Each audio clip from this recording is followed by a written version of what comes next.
And welcome to the girls. It's my favorite time of year, Janine. It's Easter time. As you can see, I have my jelly beans already. Yes, and this is one of the brand new shows that we're doing. People have been asking, when are you going to do new shows? Because we have some topics we want to cover.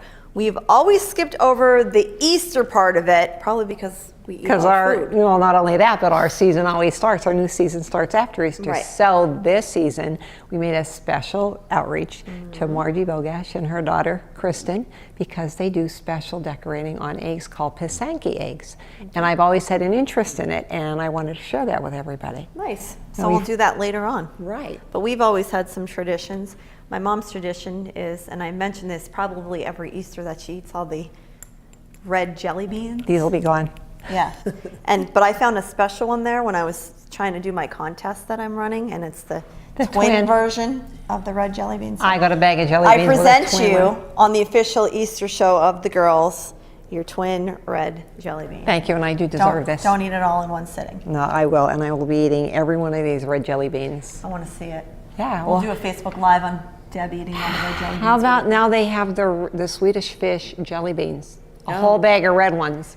You know, so I bought them thinking if I never see them before Easter, I would have to make sure that I had these, you know, for like when the kids come over, I let them have a couple of red jelly beans, and sometimes I'll buy them. She shares with the grandkids, not like the kids. One or two. Anyhow, I ate the whole bag, and Easter wasn't even here yet. That's fine with the biscuits. We did a couple of we did videos when Nanny was alive and Mom, and we were making the biscuits because Nanny liked to put the coconut on the top and color the pastel icing, and Mom would she was a pincher, so she didn't measure anything. So making those in the pit cells were kind of hard. Yeah, and how about the Easter pies? Everybody's probably making all their Easter pies. There's so many different versions of Easter pies, and we have the ones that are the sweet pies that we eat on Friday, which is the ricotta cheese with the pineapple. So good, just like cheesecake. So worth the stomach ache. And everything's, this time of the year, everybody's stomach is bothering because we're eating everything. Well, not everyone. Some people have stomach of lead. Yeah. Not us. Wow. We're sensitive. That's why we only eat this one time of the year. But then the Easter pies themselves have the eggs and the cheese and the ham and the sausage. So if you have high cholesterol, woohoo, it's really up to. What are some of your traditions that you do for Easter? You probably do it this week. Either you dye Easter eggs or dye your fingers trying to dye the Easter eggs, right? And then what is the cheese called that people make? Haludka, H-L-U-D-K-A. I think it's a dozen eggs, a quart of milk, and any flavoring you'd like to put in, a little bit of salt, and you bring it to a boil on the stove until it curdles a little bit, and there's just a liquid. You pour it in a cheesecloth, tie it into a nice ball with a string, and you let it, with a longer string, so you can let it hang over the sink or somewhere overnight, and then it forms into a ball. And my mother used to give us kids a special treat. She'd make it with chocolate milk. Ooh. Yeah, so that would be our dessert cheese. And we would eat the plain cheese, though, with ham or with horseradish. Right now, we're not Polish, we're not Ukrainian, but my mother made sure to include every nationality into our Italian heritage. So we knew everything about everybody's heritage. Does Aunt Vicky still make the lamb cake? She made the cakes, the white coconut cake. She's so excited that we mentioned in the shape of a lamb. Aunt Victoria Harris, who just had a birthday, and it was in the shape of a lamb from the lamb mold. And then she would put the white icing on with coconut, and she'd put the 2 little raisins for the eyes, so cute, and a little cherry for the nose, and she'd sit in a pretty little box with grass around it, and the jelly beans. So neat. We have a lot of traditions, and then used to make the lamb mold for the butter. I'm sure some of you do that at home and then too. we cook lamb. Everything was lamb because of spring being, the new birth. Yeah, and Easter's early this year, so it's no joke. It's on April Fool's Day. Fools, it is. And so we wanted to do the show on the eggs because it is a tradition. We're going to learn all about Pysanky. Is it Pysanky? Pysanky. Pysanky. Okay. Pysanky. I think Pysanky is multiple and Pysanka is one egg. Oh, here we go. We'll learn all about it. Sounds excellent. It's all. As long as we don't have any egg on our face and we're done with the show. All right, so no matter where you're watching from, you could download the app, watch on your phone and your smartphone. Come right back. See about the Pysanky eggs.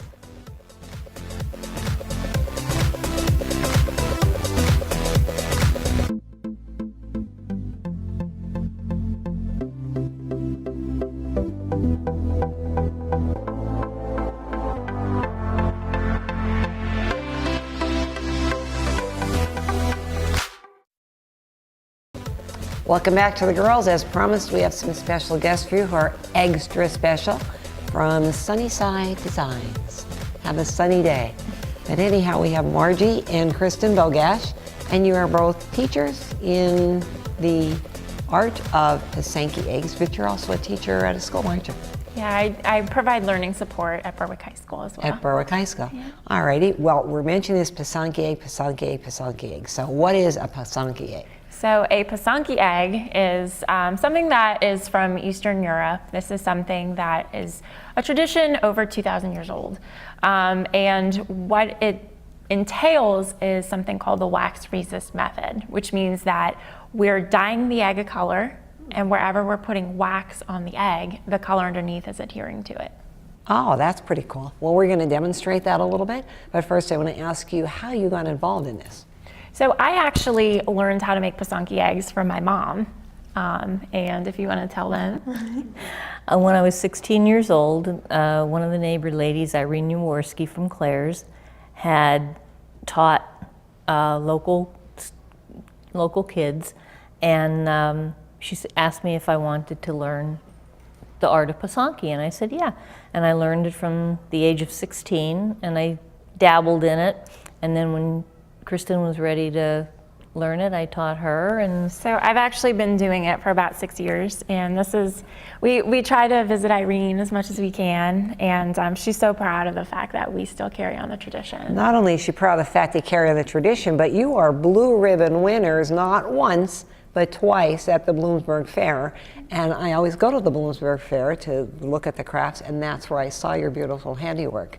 So we had to reach out to you because, my God, they are magnificent. They really, really are great collectibles.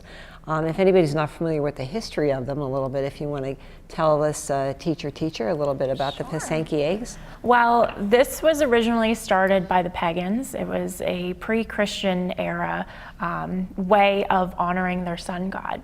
And they believed that birds were one of the only animals that were able to fly up and deliver messages to their god. So in 988, when Christianity came into practice, that was when Christians started doing the same practice. They adopted the tradition, which at the time was talking about the rebirth of man. So eggs today represent the birth of man, the birth of Christ, and everything that's actually on the eggs is symbolic of something. So every line that's written on, every color that's used represents stars, good health, constellations, good fortune. So we're looking at eternal life. Everything you can possibly imagine. Each egg is unique in its own way, telling a different story through symbolism. Okay, so these are chicken eggs? Yeah, the ones that we have here today are chicken eggs. They're done on many different type of eggs. Chicken eggs, peacock eggs, duck eggs, and they all come different sizes, different thickness of shells. And they all have to be white. Is that your base? Don't necessarily have to be white. We do have eggs that we've done that are brown. And that just means that any white lines that we anticipated having on the egg are actually going to be brown instead.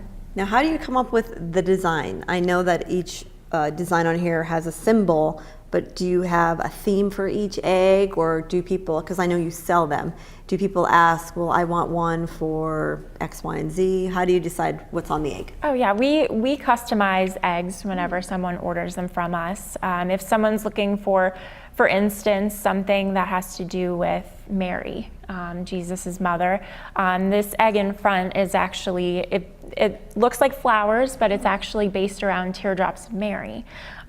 So you arrange them in a way that they resemble flowers. There's a story with the Blessed Mother at the Lord's foot at the cross, isn't it, when she was crying and the tears dropped on the egg and made a permanent design there? Is that how it was? And it was the red because of the bloodshed. Yeah, Now, I remember reading that in school. Do the colors mean something that you use red? Are they symbolic of what color you use on the egg? Yeah, so different colors. Black is eternity. You have red, you have, everything represents something different. And a lot of times, like, people request certain colors. Like, they'll request, not knowing the symbols behind it, they might request a pink egg, and we'll give them the meaning of what they actually had requested. I guess they're neat gifts for people, for a baby, a newborn baby, or for a wedding, because they are very valuable and keepsake. And how long will they last if you keep them safe? As long as you keep them safe, they will last a really long time. I know we have friends of our family who, the gentleman that we know, he's in his 90s, and he has eggs that his family had made more than 70 years ago. That is crazy. So as long as you take care of them, they do last. But talk about tradition. I mean, not as many, I feel, people have these traditions going on through generations and generations. Like we do the pies, and as generations pass, it's nice to keep up with something that your family can pass down and talk about around the dinner table, or especially if you are religious, that you can, bring some symbolic meaning into it of your faith. Definitely. I mean, I'm part Ukrainian, part Slovak, which they make Pysanky eggs. My mom is not Ukrainian or Slovak, but learning the tradition is something that her doing it brought me closer to my own heritage. So I like practicing it because it does get me closer to my roots. Do you make these all year round? Yeah. Oh, yes. okay. We actually teach classes leading up to Easter, and we do teach classes leading into Christmas as well. And these are the stages that we're going to actually make one of these eggs today? Right, and this is the week that people would make the eggs. Right. Actually, the Ukrainian, was it just the women would do it, or the men and children? Traditionally, it's just women. There was criteria for when women in the Ukraine would do it. It was believed that women would not speak ill of others the day before that they were making the eggs. They would practice patience, and they would help out their family. And when they were actually making the Pysanky eggs, they were doing it in seclusion. It was a way of warding off evil spirits. Oh, wow. So then it was a surprise for everyone who saw them. Mm-hmm. That was neat. Kind of a nice practice to do all year long for you, for your heritage, and for your religion too, because that's a time of reflection for you. It would be like reading the Bible or reading, the daily readings that we've been posting for the 40 days of Lent. So that's a nice reflection to reflect on one thing that you can either self-improvement or self-involvement or reflection on what your religion is. So that's really neat. Well, you have several eggs set up here. I'm assuming these are the different stages of preparing an egg? Right. So the ones that you have in front of you, aside from the last one, they're all raw eggs. Pysanky is traditionally practiced on raw eggs, although some people do it on eggs that are blown out, hollow. They just cork them with wax, and then you can dye them that way. It is practiced as well on hard-boiled eggs, but the way we do it is try to be as traditional as possible. They're raw eggs. When we teach classes, we teach everyone how to draw the different symbols on. Technically, it's writing the symbols on, because the word Pysanky comes from a word that means to write. So they're writing the different symbols on. You start with some of your basic details, and we go from the lightest colors to the darkest colors. Our final color that our egg goes in is going to be our background color. Oh, so it's actually working backwards. It is. All right, so this first egg that you have here, you have line drawings on here of a different design. Do you do them with a pencil? I did, yes. Traditionally, they're not done with pencil. That's just something that when we're teaching others to do it, it kind of gives them a little sense of relief knowing that if they mess up, then they can always correct their lines. Okay, so what would you do if you do know what you're doing? You would just go at it with a kiska. So these things that I have in front of me, this is a traditional kiska. Okay. It's wooden with copper funnel. Once you're in it for a while and you've been making Pysanky for a while, these are the ones that I actually use. It's a plastic handle and it has a metal funnel. This is a medium-sized one, so this is the equivalent of this. These two, this one makes really fine lines. So if you want to get in really small details, this one's perfect for it. Or if you have really large areas that you need to cover with wax, that's what the red one is for. Now, other than having these ones, we have a kiska that's also an electric kiska. Oh. And I can imagine using that on an egg. Yeah. That's just an egg. I'm just nervous even sitting by these eggs right now. Do not touch. I feel like telling my children, like, you're in a store and do not touch anything. Do not touch anything. So this one, the one thing I don't like this kind of Kiska as much. This is That's something my preference. she absolutely loves using this one. She's So you have a advanced. gentle touch then. Yeah, so the funnels come in different sizes, and being as it is electric, you plug it in, it heats up the wax. So what we're using when we make Pysanky eggs is beeswax. And the reason why we use beeswax instead of paraffin wax is because it stays liquid longer and it's pure. So when we put it on the eggs, you'll see that it creates this kind of brownish, yellowish line. Okay, this is from the wax then, Right. these lines, okay. So That's stage 2. Yep. So all of this is done by heating the wax over a flame, heating our Kiskas over a flame, and we're just simply chipping the wax into the Kiska funnel. And while it's heated, we're writing on the egg. Interesting. So you're making a wax pen, a wax distributing pen. Pretty much. We have to take a break, but we are making the Pysanky eggs, right? And we're here on The Girls, and we're getting ready for Easter. It's a brand new show, and we're at our Laurel Mall location. If you didn't do so, go to your phone or your tablet and go to your Play Store and download SSP TV. And if you download our app this season, you can have a chance at winning some of our merchandise, including our lovely t-shirts and our mugs. So we'll be right back, and we'll continue the process of making the Pysanky egg.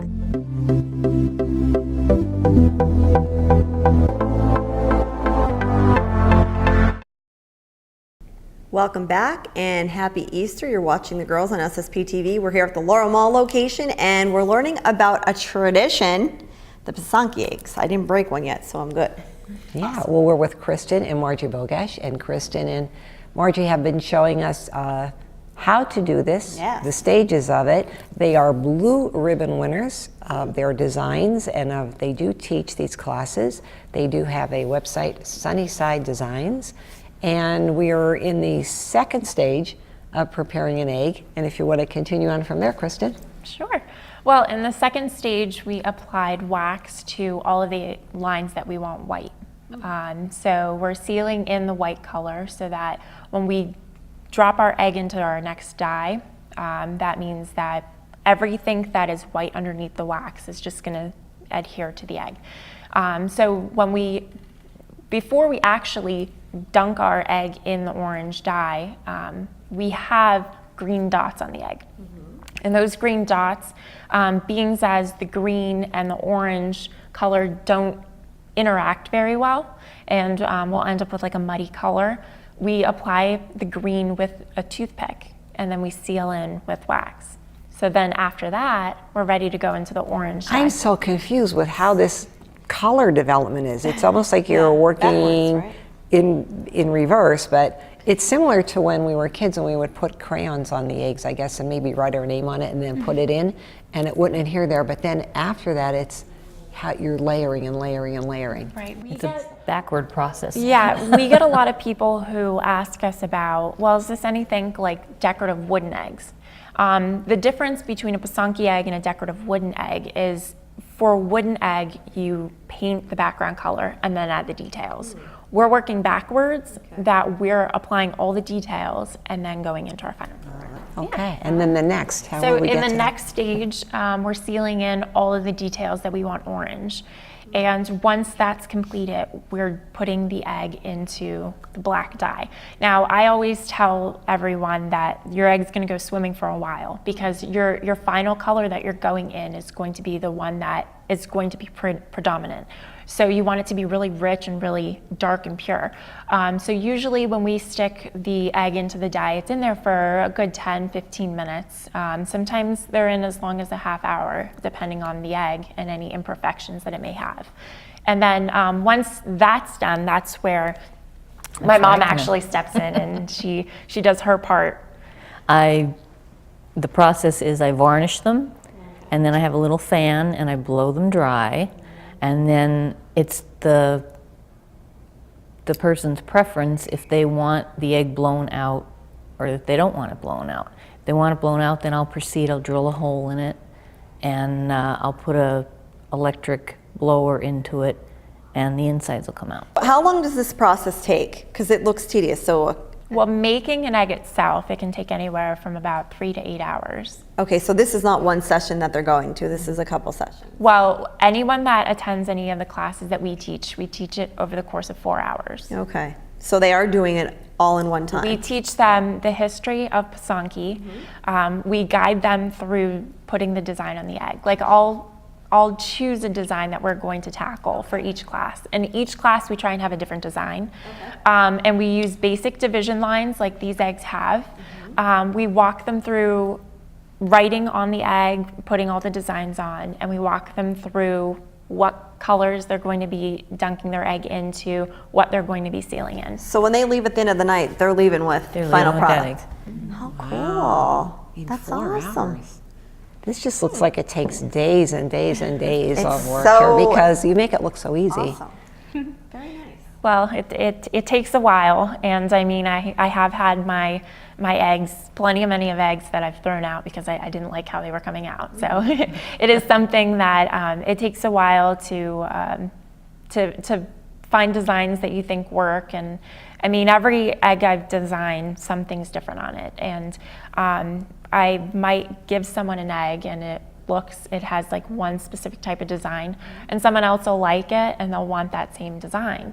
But I always change something on it because every egg is unique. Oh, they're unique. So if you can go down quickly and just tell us what the meaning of the eggs are, just for our viewers to know. Well, I mean, so the eggs, they all have different meaning depending upon what's predominant in it. Okay.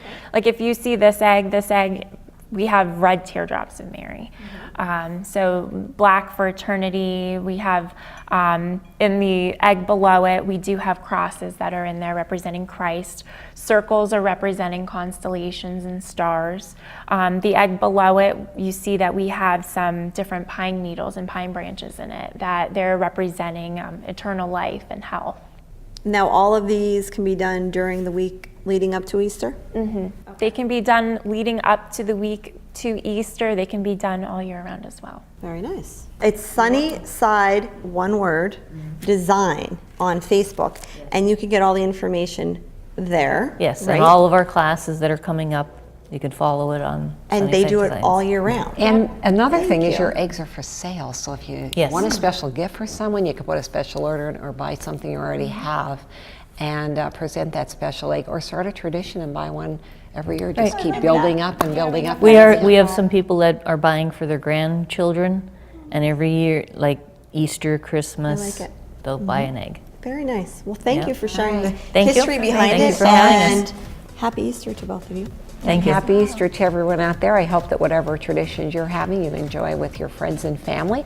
And I hope we're one of your traditions. You tune into the girls. We'll see you next time.